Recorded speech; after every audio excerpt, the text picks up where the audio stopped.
A few weeks ago, I made a community post on my channel asking people to drop me some questions that I could answer for like a Q&A video. And the idea was to do it when the channel hit 10,000 subscribers, but at this point we're at like 12,500, which is obviously a little over 10K. But I still wanted to make this video because I did get a few pretty good questions and I thought that it might be cool to talk about them. Before I get to answering though, I want to take a moment to thank all of you who have decided to stick around with the channel so far. Whether you're someone who's only seen one of my videos or you've seen a bunch of them, I genuinely appreciate every single one of you that has taken the time out of their day to give me and my channel a chance. I don't think I can actually put into words just how grateful I am for all of your support. And it's because of all of that support that I've gotten opportunities that I would have probably never gotten otherwise. Or if I did, I would have had to take a completely different path than the one I did. So again, I just want to say a genuine and huge thank you. I can only hope that if you decide to stick around, I can make it worth it for you with all of the content that I'm planning on making down the line. So we're going to start with some of the easier, more introductory questions, and the first one is going to be, where are you from? So I'm from a small Eastern European country called Bulgaria, and to give you an idea of just how small it is, I think that the population here is actually less than the population of London. I live in the capital of it, which is Sofia, but I'm originally from a way smaller town that's in the northwestern part of it. Next one is going to be, how old are you? And this one's pretty easy again. At the time of recording this video, I'm 25. Next question is one that a few people have asked, which is, why did I start a YouTube channel? So the long version of the answer is, when I was first getting started with anything to do in the creative field, which would have been around 2009 or 2010, I started learning stuff about video editing and graphics design online from places like blog posts, forums, but mainly YouTube. And I did pretty much the exact same thing later when I picked up photography and filmmaking.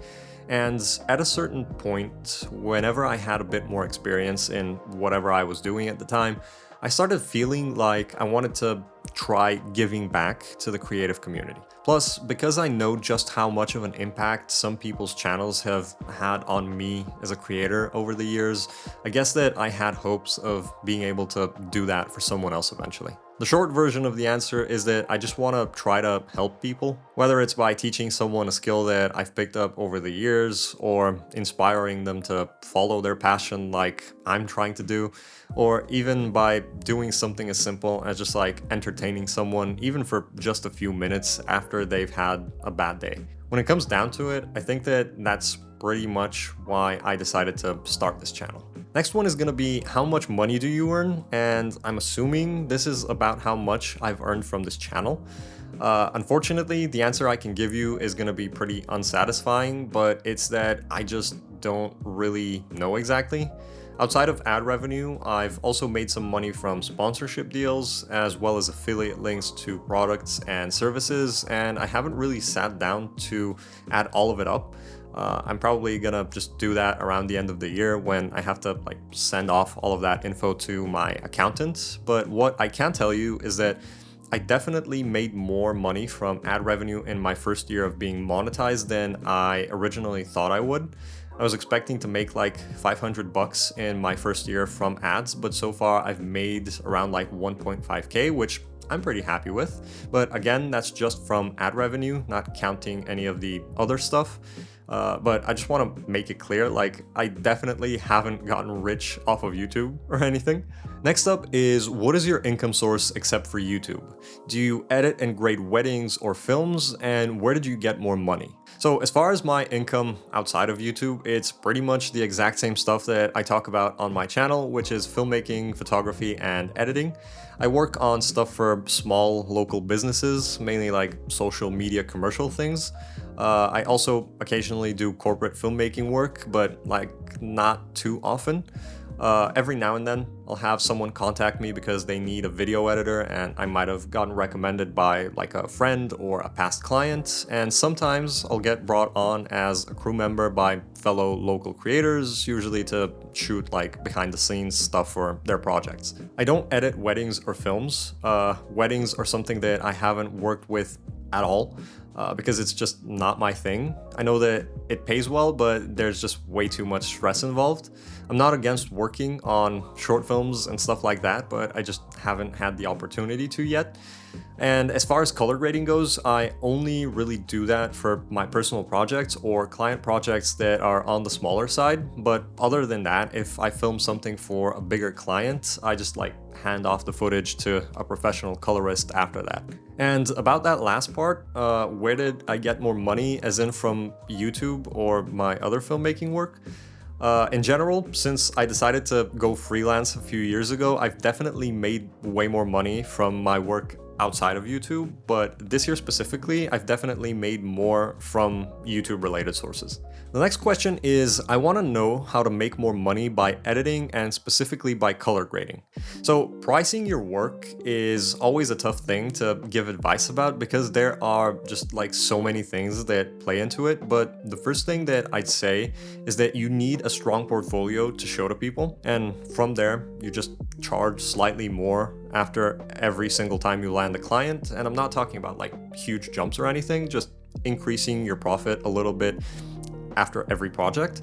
And also either charge for whatever you do per day or per project, not per hour, because I'm not gonna get into it, but I just think that charging per hour is a great way to screw yourself over. Again, take everything that I just said with a grain of salt, but this is just advice based on my own experience, but you might be in like a completely different position than I'm in. The next one is from a friend of mine, and it's kind of more of an inside joke than it's a question, and I guess it's, do you climb walls? Yeah, I do. I'm not very good at it, but I am trying my best. Next up is, I would like to know what motivation drives you. What do you believe are your goals? Congrats on 10K subs. I really enjoy your content.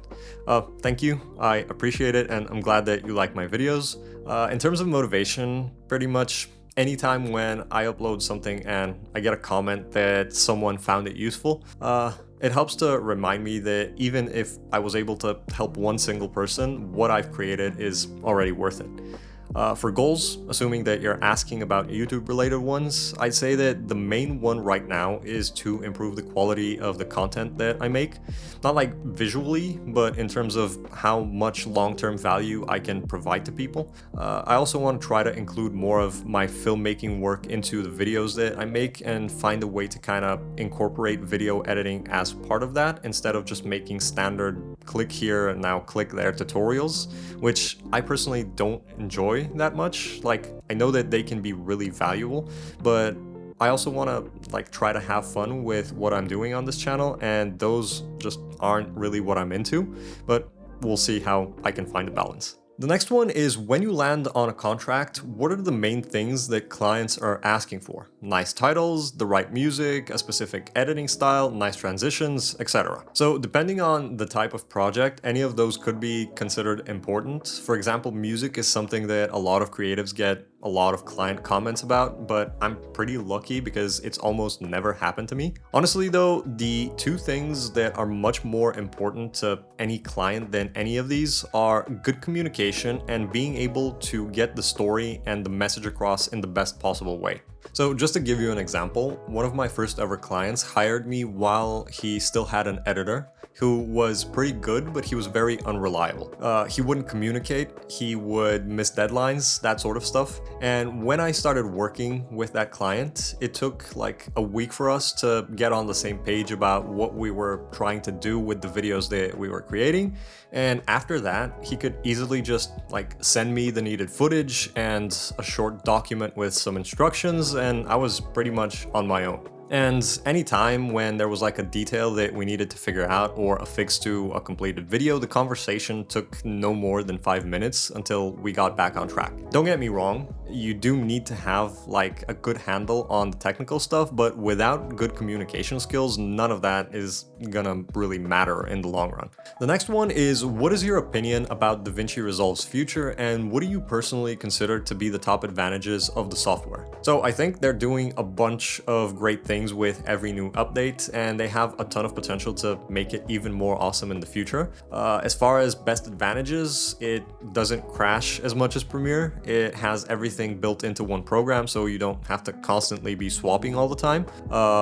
As far as color grading goes, they're offering stuff that's just way ahead of the competition. So yeah, I only have nice things to say about Resolve, and I think it has a very bright future, and I'm definitely excited to see what they come up with next. The next question is, how about making an episode with other fellow Bulgarians like myself? I promise that it will be an interesting one. So I'm not really sure what you mean by episodes, since the stuff that I make is pretty much always just like one-off videos, but that aside, I don't really mind collaborating with other creators as long as whatever we make is useful to the audience. That being said, as long as there's like a good idea being thrown my way, I'm open to communicating about it. The last one is a question that I got back when I tried doing a Q&A for 5,000 subscribers, but unfortunately back then I didn't really get any questions, more just like people congratulating me, which I'm thankful for.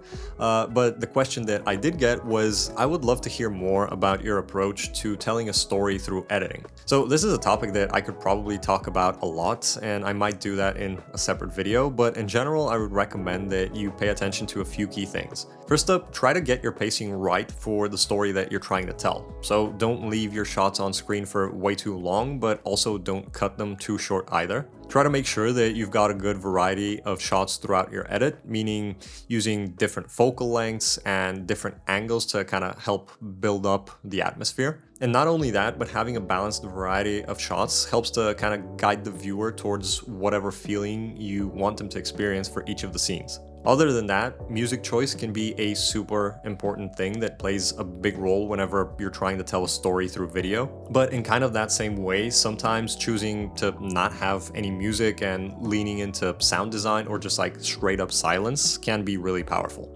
Not really sure what else I could say about this question. It's just really something that I could probably make a way more in-depth video about down the line. Yeah, so that's pretty much all of the questions that I got, and I hope the answers that I gave you were helpful, or at the very least not extremely boring to listen to. But if you've got any other questions kind of like these ones that you'd like to ask me, feel free to drop them in the comments below. Again, just to wrap things up, I want to say thank you one more time, because I genuinely appreciate all of you being here and interacting with the stuff that I've been uploading so far this year. As always, thank you for watching, and I'll see you in the next one.